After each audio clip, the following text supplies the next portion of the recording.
Eh bien, repose en paix, brave petit microphone à 12 balles sur Amazon. Donc je disais bonjour à tous et à toutes et bienvenue dans cette nouvelle vidéo. Alors avant de commencer cette introduction, je tenais à vous signaler ma présence au championnat de France de soudure, donc le 1, 2 et 3 octobre 2021. Donc le mois prochain tout simplement, je serai présent le 2 et le 3, donc pendant le week-end. Donc il y aura un salon et puis je serai là sûrement sur un petit stand avec une pimpounette ou des petits projets à la con et je pourrai tchatcher avec ceux d'entre vous qui seront présents. Donc pour plus d'informations, le lien de l'événement est dans la description. L'entrée est absolument gratuite, c'est juste que normalement, si j'ai bien compris, il faut s'inscrire pour prévenir de sa présence tout simplement. Retournons à nos moutons. Nous avons fait, si vous vous rappelez bien, les murs. Nous avons fait le réseau électrique et maintenant dans cette vidéo nous allons faire le rangement, donc l'outillage, nous allons mettre des établis, nous allons faire du rangement pour une fois et nous allons installer donc des nouveaux outils, notamment un compresseur, un poste à découpage plasma et un palan, donc tout ça en compagnie de notre cher ami le poteau Jean. Et en général, quand il est là, vous savez que c'est synonyme de beaucoup de débilité. Alors quand on monte un atelier comme ça, on se rend très vite compte qu'on tombe nez à nez avec des objets qui sont horriblement lourds et qu'on peut absolument pas gérer tout seul. Donc pour ça, j'ai décidé de très gentiment michetonner auprès de Stolwerk un transpalette 3 tonnes, donc ça vaut 200 € si ça vous intéresse. C'est putain de pratique. Donc là on attaque le concret, c'est-à-dire qu'on va se monter des très jolis établis d'atelier. Donc la marque c'est du Wolfcraft.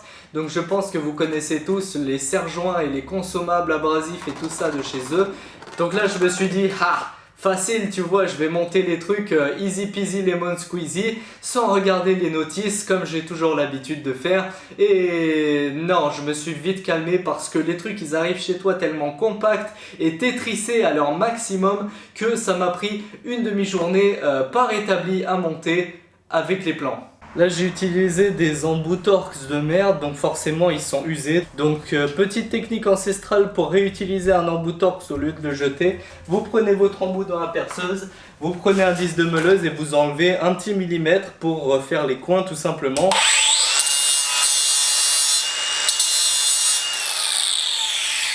Et là on a un embout tout neuf. Mais en tout cas, j'ai pas du tout été déçu par le produit, donc c'est très quali. Le plateau de la table est en vrai bois massif, c'est pas de l'aggloméré de merde que vous pouvez trouver dans les magasins. 600 kg de charge max admissible, donc la structure est relativement solide. Donc voilà, vous trouvez ces mobiliers d'atelier dans des ventes privées notamment, donc que ce soit sur internet ou dans des salons ou encore de temps en temps chez Castorama. Je vous mets quelques liens, mais sinon vous les trouverez comme j'ai dit dans les ventes privées.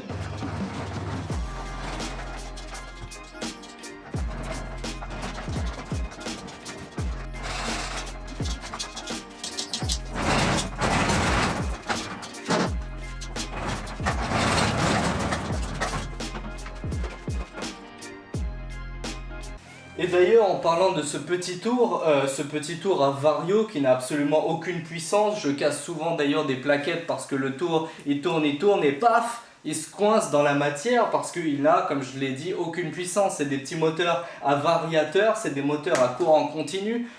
C'est vraiment une technologie que je n'aime pas du tout. Je sais qu'il y a beaucoup de gens qui aiment, il y a beaucoup de gens qui achètent tout simplement parce que les tours à Vario, vous avez une molette et vous réglez la vitesse. Voilà, vous faites pas chier, tu vois, c'est pas quelque chose de compliqué à prendre en main. Et pour des amateurs qui font du modélisme, des petites pièces en laiton ou en aluminium, ça suffit, il n'y a pas de souci, je critique pas ça. Par contre pour moi et sûrement beaucoup d'entre vous qui commencent à taper dans des matériaux de plus en plus durs, faire des projets toujours plus gros, avec des petites pièces en acier, des choses comme ça, vous allez très vite être déçu d'un achat comme ça si vous en faites un. En soi la construction, la matière est assez dure pour manger plus, c'est juste le moteur qui pue la merde, on va pas se mentir. Et ben je vais vous faire une petite vidéo qui va vous intéresser. On va swapper le tour avec ça, un petit moteur neuf de la déchetterie. Donc si le projet vous intéresse, restez connectés. D'ailleurs, c'est la raison pour laquelle j'ai choisi cette fraiseuse avec peu de futilité. Genre, on n'a pas de visu, ça coûte très cher, on n'a pas de plein d'autres futilités autour, des avances auto et tout ça. Des choses que par la suite, on peut ajouter si on en a envie, on peut même les fabriquer. Mais par contre, j'ai choisi une boîte de vitesse. Donc là, on peut régler les vitesses et on peut jouer avec L1, L2, etc. pour avoir la vitesse que l'on veut. Et là, ça, par contre, ça a de la puissance. C'est tellement lourd. Ouh. Ce qui est marrant, c'est que depuis le début de ce projet, depuis la construction de tout l'atelier, pas une seule égratignure. Et là, je m'explose le doigt dans une putain d'étagère.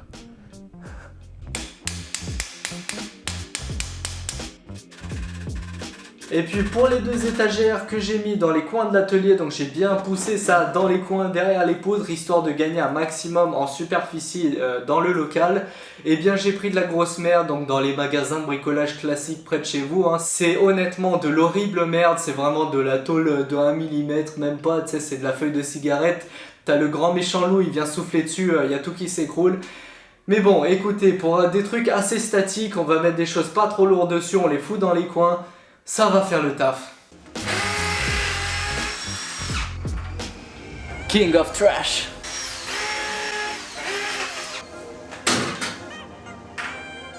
Yeah.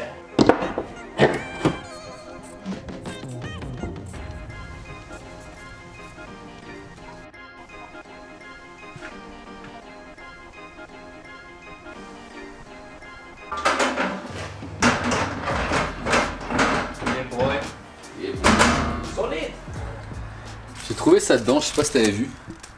Mec, ça sert à quoi?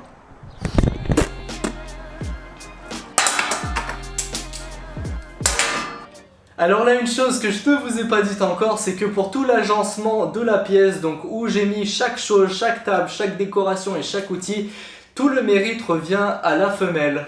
En fait, elle a toujours été attirée par le métier de décorateur d'intérieur et donc vu qu'elle n'a jamais eu l'occasion d'expérimenter, eh bien je lui ai demandé de le faire sur mon atelier. Donc histoire de tout agencer pour que je gagne un maximum de place, tout faire de façon pratique et intelligente, c'est elle qui l'a fait, donc elle m'a fait des dessins sur papier. Et moi, comme un grand copiteur, eh ben, j'ai fait tout pareil. Et ainsi, on peut dire que j'ai un atelier fait par une femme.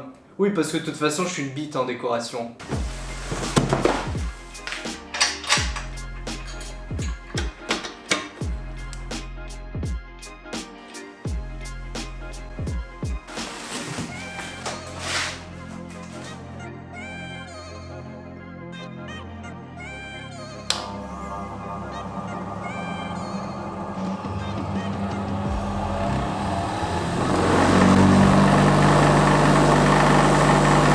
Sachez que je ne suis pas prêt pour ce qui va suivre avec ce palan. Du coup, vous avez vu, j'ai choisi pas mal de matos Heinel finalement. Donc évidemment, ils me l'ont envoyé le matos, je ne l'ai pas acheté, comme la plupart des choses qui se trouvent dans cet atelier. Mais mine de rien, c'est moi qui choisis les marques. Donc c'est moi qui vais les démarcher, c'est moi qui leur envoie un email, qui les appelle, qui discute avec eux. Parce que je suis un bricoleur comme tout le monde. Je vais à Castorama, je vais au magasin ou quoi, je regarde un peu ce qui existe comme outillage. Je regarde un peu ce qui existe sur le marché, sur internet, sur Mano Mano, etc. Et je fais mon choix en fonction de ça. Et la raison pour laquelle j'ai pris Heinel, alors déjà, la première raison, c'est parce que j'aime bien les couleurs chaudes.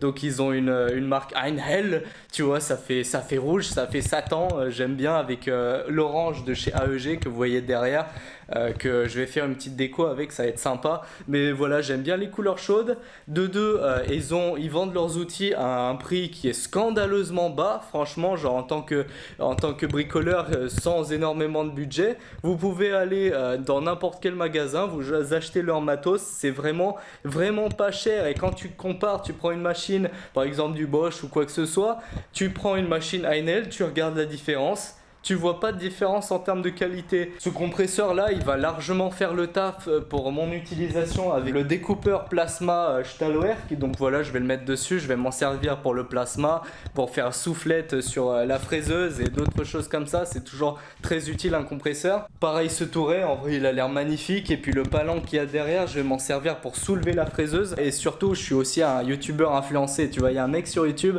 qui s'appelle Frux Atelier que j'adore, que je suis, j'aime bien ses vidéos. et j'aime bien ses créations. Si vous voulez checker Frux Atelier sur YouTube, il ne jure que par Aynel. Tout son atelier est équipé Aynel et il veut rompre en fait les clichés, tu vois. Et c'est le mec qui fait un pas en avant pour rompre les clichés et fermer la gueule aux snobs qui disent je sais pas quoi, c'est pas pro, moi j'achète que du Facom et du Fistool. Bon les gars, c'est pas tout ça, mais à force de travailler du bois, faire que du bois tout le temps, je commence à avoir la nausée, tu vois, je suis là quand je regarde du bois, donc faut que je me calme. Donc ce qu'on va faire, c'est qu'on va soulager un peu le bide en faisant un petit peu de métal. Donc ça c'est du cadre de lit, évidemment recyclé de mes anciens projets et recyclé de la rue, tu connais. Et on va accrocher ce bon vieux palan, je sais pas combien de watts, mais qui soulève 600 kg, donc on va se mettre bien avec ça. On va le passer par au-dessus de la poutre, on va lui faire une espèce de support de fixation. Donc voilà, on va faire un peu de soudure, un peu de découpe et... on va se sentir mieux.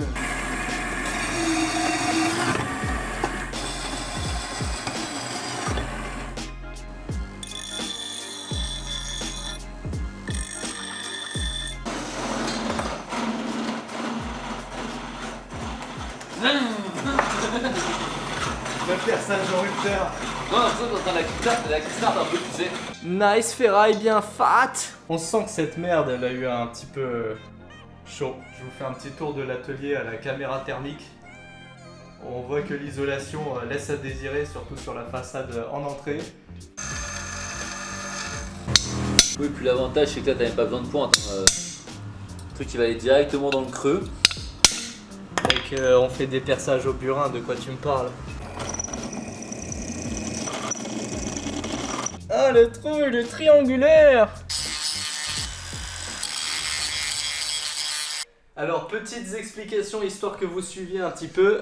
Eh bien, on a notre palan. Notre palan, en fait, il était fourni avec ce genre de U là, ce genre de clampes qui sont faites pour des petits profilés assez fins en acier. Et nous, on a des grosses poutres. Donc, vous voyez, ça va là, ça pourra pas passer sur nos poutres.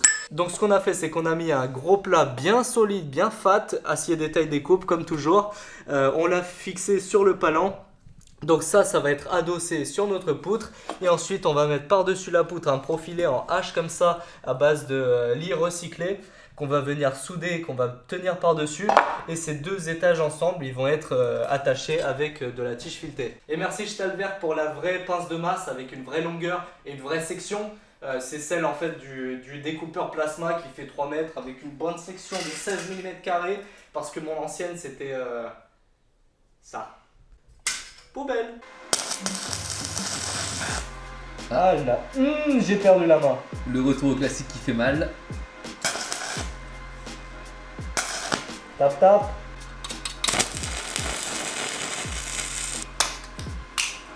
Toute la pression de la soudure vient de la position, à savoir le squat slash toujours. Article numéro. C'est article numéro, on s'en bat les couilles, on sait juste que c'est un article. Toujours utilisé jusqu'au bout. Je pousse les câbles. Il y a un coup qui a serré ça. Quoi? C'est toi le con. Oui. Je me disais aussi. Bien sûr. Qui veux-tu que ce soit? Ça là. Tout ce que j'allais dire, c'est que notre eau était sacrément alliée quand même. En vrai, on a fait ça propre encore une fois. Oui, la gueule. Allez, avale. Là, tu vois, je regrette les 5 cm de rap.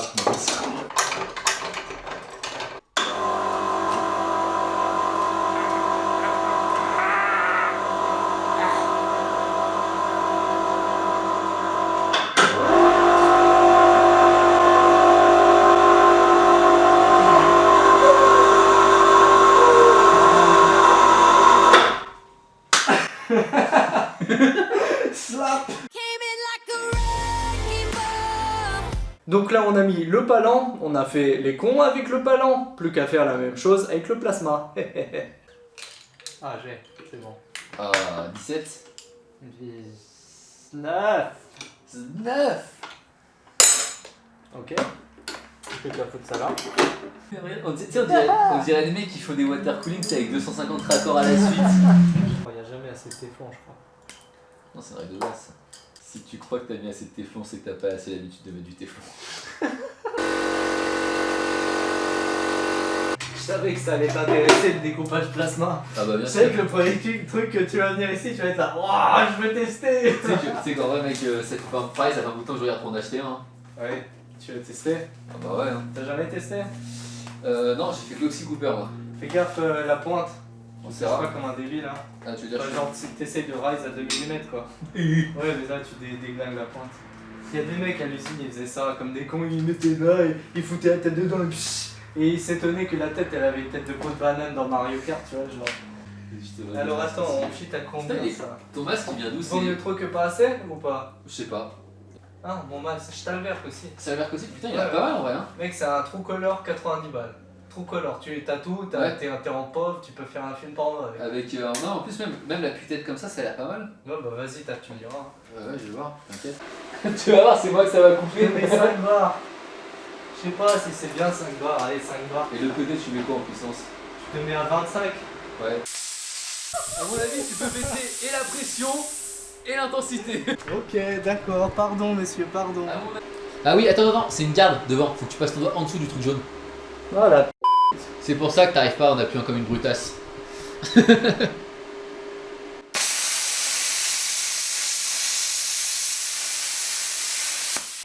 C'est peut-être pas assez d'air, non?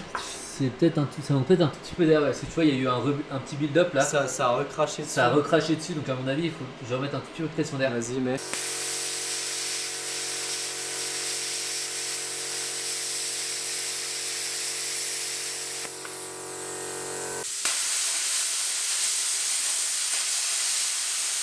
Ah, c'est du sale. T'as quoi? T'as 4 mètres à mon avis? Franchement ouais. Peut-être 5? T'as de quoi faire le tour de la terre. T'as 4-5 mètres? Non moi, enfin le poids, c'est pas trop lourd, t'es pas gêné par le câble. En vrai t'as quand même pas mal de mouvements. Après c'est sûr, tu sais, faut prendre le coup de main hein.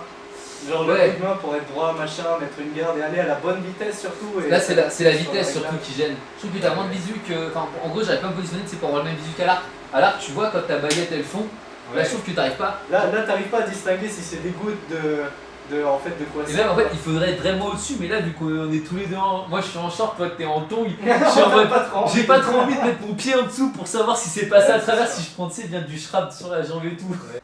J'aime bien la pince, tu vois, ils ont fait attention, tu sais. Il y a la fameuse petite bande de cuivre, elle est pas épaisse mais ça suffit. T'as un vrai câble un peu épais. Le par câble contre. il est quand même. Après c'est un câble alu, hein, c'est pas un câble cuivre. Non mais il est coated. Non mais. Non, je pense pas. Hein. Non c'est juste en fait c'est le cuivre étamé. Le câble il est étamé dedans. Tu penses? Mais oui ils ont mis de la soudure pour que ça fasse mieux contact, tu vois le... Et mon plasma. De toute façon il va prendre cher, hein, le câble. Ouais, c'est un cuivre. J'ai rien dit, c'est un cuivre. C'est du cuivre. Pourquoi ils l'ont établi et serti par contre? Je sais pas, pour une meilleure surface de contact. Que dalle. Voilà mes chers petits pimes, cette vidéo touche à sa fin, j'espère qu'elle vous aura plu, j'espère qu'elle vous aura appris des choses ou en tout cas fait découvrir des choses. Comme d'habitude, tous les liens sont en description, si un produit vous intéresse, n'hésitez pas. Et sur ce, je vous laisse et je vous dis à très bientôt pour une très prochaine vidéo vendredi prochain, en compagnie toujours du poteau Jean, et on va prendre Charlotte aux fraises, on va la monter en l'air, c'est pas ce que vous croyez, on va lui faire une petite table, on va la poser sur la table et on va la foutre dans le coin ici à ma droite. Ciao!